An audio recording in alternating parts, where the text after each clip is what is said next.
All right, guys, it's me again. I'm happy we're done with part one of probability, and we're going to do probability two, which in this case we want to discuss more about combined events, and we call them independent and dependent events. But today we're going to talk about dependent events, and we're going to learn more about tree diagrams as well. So by the end of this lesson, I want you to be able to draw a tree diagram and to use that tree diagram to calculate the probability of events. So what are independent events? Independent events are two events. You've got two events, event A and event B, that are happening, but the happening of event A has no bearing on event 2 happening, or the happening of event B has no bearing on A happening. I'll give you an example of dependent events. A dependent event is having Gulia, for instance. I'm sorry, Gulia. Gulia saying, no, I'm only going to attend Mr. Mike's class when he's wearing a cap. So that means your attending my class will only depend on me wearing a cap, or if I'm wearing a cap. If I'm not wearing a cap, you are not going to attend.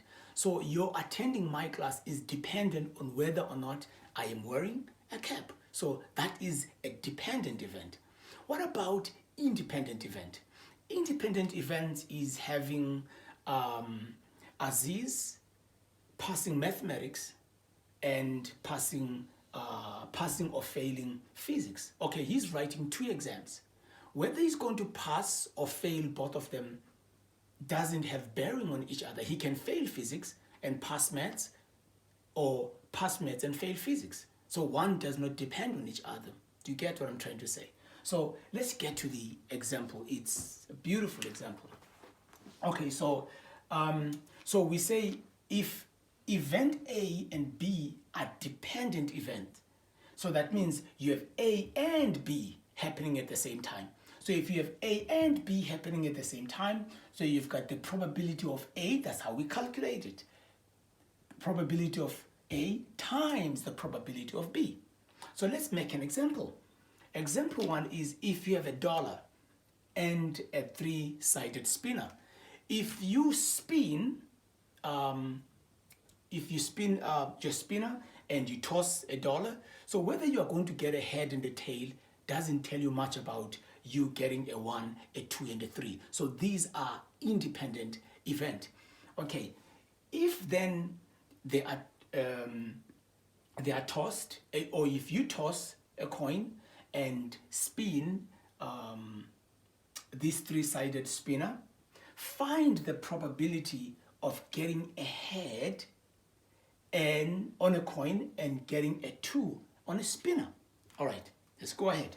So you are getting is the probability of getting a head and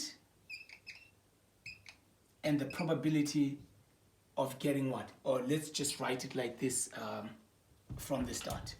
Let's just write it like this from the start. So you probability of getting a head and a 2. All right? So what is the probability of getting a head here? We know that it's 1/2, right? So that will be 1/2. But remember, we said with plus. If it's an and here there, we plus. So we multiply, I mean. So we're going to say 1/2 multiplied by the probability of B. What is the probability of B in this sense? It's getting a 2. This is a 3-sided spinner. So getting a 2 will be 1/3. 1/3. So you multiply the probability of getting a head, which is 1/2, multiply the probability of getting a 2, which is 1/3. So 1 times 1, 1, 2 times 2, 6.